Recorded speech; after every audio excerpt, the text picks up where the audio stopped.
राजा परीक्षित के धर्ममय आचार तथा उत्तम गुणों का वर्णन, राजा का शिकार के लिए जाना और उनके द्वारा सम्यक मुनि का तिरस्कार। शौनक जी बोले, सूत नंदन, राजा जन्मेजय ने उत्तंग की बात सुनकर अपने पिता परीक्षित के स्वर्गवास के संबंध में मंत्रियों से जो पूछताछ की थी उसका आप विस्तार पूर्वक पुनः वर्णन कीजिए। उग्रसभा जी ने कहा, ब्राह्मण सुनिए। उस समय राजा ने मंत्रियों से जो कुछ पूछा और उन्होंने परीक्षित की मृत्यु के संबंध में जैसी बातें बताईं वह सब मैं सुना रहा हूँ। जन्मेजय ने पूछा, आप लोग यह जानते होंगे कि मेरे पिता के जीवन काल में उनका आचार व्यवहार कैसा था और अंतकाल आने पर वे महायशस्वी नरेश किस प्रकार मृत्यु को प्राप्त हुए थे। आप लोगों से अपने पिता के संबंध में सारा वृत्तांत सुनकर ही मुझे शांति प्राप्त होगी, अन्यथा मैं कभी शांत ना रह सकूँगा। उग्रश्रवा जी कहते हैं, राजा के सब मंत्री धर्मज्ञ और बुद्धिमान थे। उन महात्मा राजा जन्मेजय के इस प्रकार पूछने पर वे सभी उनसे यूँ बोले। मंत्रियों ने कहा, भूपाल, तुम जो कुछ पूछते हो वह सुनो। तुम्हारे महात्मा पिता राजराजेश्वर परीक्षित का चरित्र जैसा था और जिस प्रकार वे मृत्यु को प्राप्त हुए वह सब हम बता रहे हैं। महाराज, आपके पिता बड़े धर्मात्मा, महात्मा और प्रजापालक थे। वे महामना नरेश इस जगत में जैसे आचार व्यवहार का पालन करते थे वह सुनो। वे चारों वर्णों को अपने अपने धर्म में स्थापित करके उन सबकी धर्म पूर्वक रक्षा करते थे। राजा परीक्षित केवल धर्म के ज्ञाता ही नहीं थे, वे धर्म के साक्षात स्वरूप थे। उनके पराक्रम की कहीं तुलना नहीं थी। वे श्री संपन्न होकर इस वसुधा देवी का पालन करते थे। जगत में उनसे द्वेष रखने वाला कोई न थे और वे भी किसी से द्वेष नहीं रखते थे। प्रजापति ब्रह्मा जी के समान वे समस्त प्राणियों के प्रति समभाव रखते थे। राजन, महाराज परीक्षित के शासन में रहकर ब्राह्मण, क्षत्रिय, वैश्य तथा शूद्र सभी अपने अपने वर्णाश्रमोचित कर्मों में संलग्न और प्रसन्नचित रहते थे। वे महाराज विधवाओं, अनाथों और अंगहीनों और दीनों का भी भरण पोषण करते थे।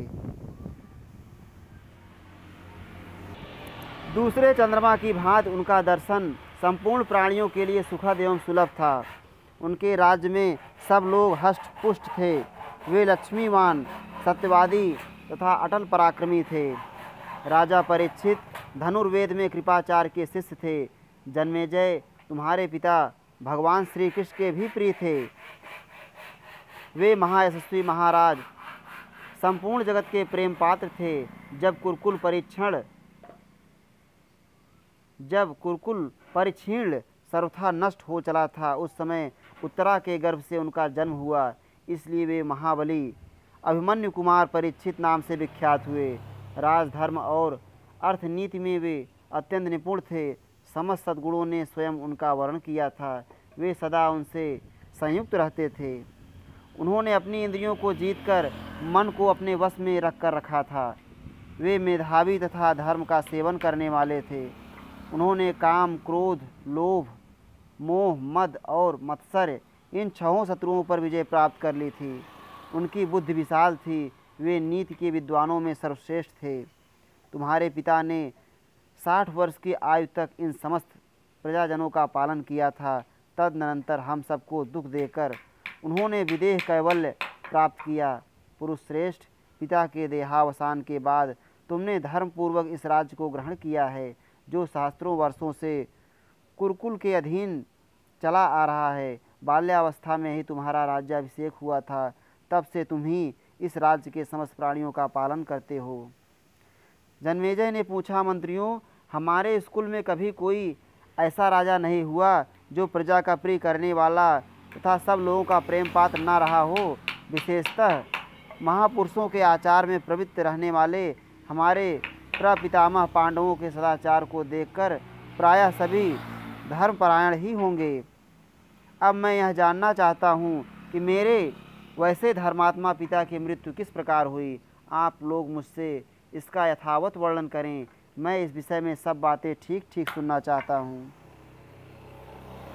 उग्रसभा जी कहते हैं, शौनक, राजा जन्मेजय के इस प्रकार पूछने पर उन मंत्रियों ने महाराज से सब वृत्तांत ठीक ठीक बताया, क्योंकि वे सभी राजा का प्रिय चाहने वाले और हितैषी थे।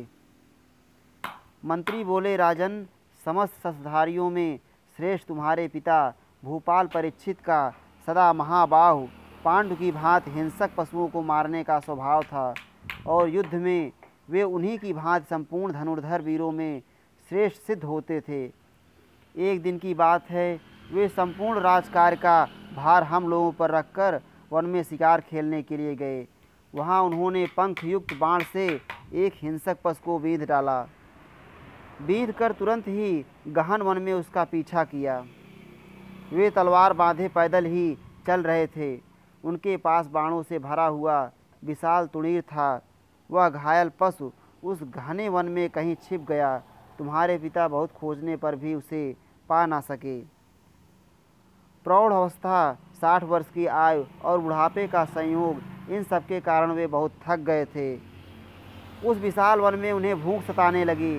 इसी दशा में महाराज ने वहाँ मुनि श्रेष्ठ समीक को देखा। राजेंद्र परीक्षित ने उनसे मृग का पता पूछा, किंतु वे मुनि उस समय मौन व्रत के पालन में संलग्न थे। उनके पूछने पर भी महर्षि समीक उस समय कुछ ना बोले। वे काठ की भांति चुपचाप, निश्चेष्ट एवं अविचल भाव से स्थित थे। यह देख भूख, प्यास और थकावट से व्याकुल हुए राजा परीक्षित को उन मौन व्रतधारी शांत महर्षि पर तत्काल क्रोध आ गया। राजा को यह पता नहीं था कि महर्षि मौन व्रतधारी हैं, अतः क्रोध में भरे हुए आपके पिता ने उनका तिरस्कार कर दिया। भरत श्रेष्ठ, उन्होंने धनुष की नोक से पृथ्वी पर पड़े हुए एक मृत सर्प को उठाकर उन शुद्धात्मा महर्षि के कंधे पर डाल दिया।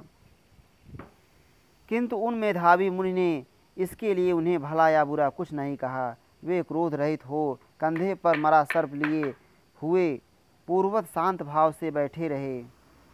इस श्री महाभारते आदि पर्वण आस्तिक पर्वण पारिच्छितीये 49 अध्याय। इस प्रकार श्री महाभारत आदि पर्व के अंतर्गत आस्तिक पर्व में परीक्षित चरित्र विषयक 49वां अध्याय पूरा हुआ।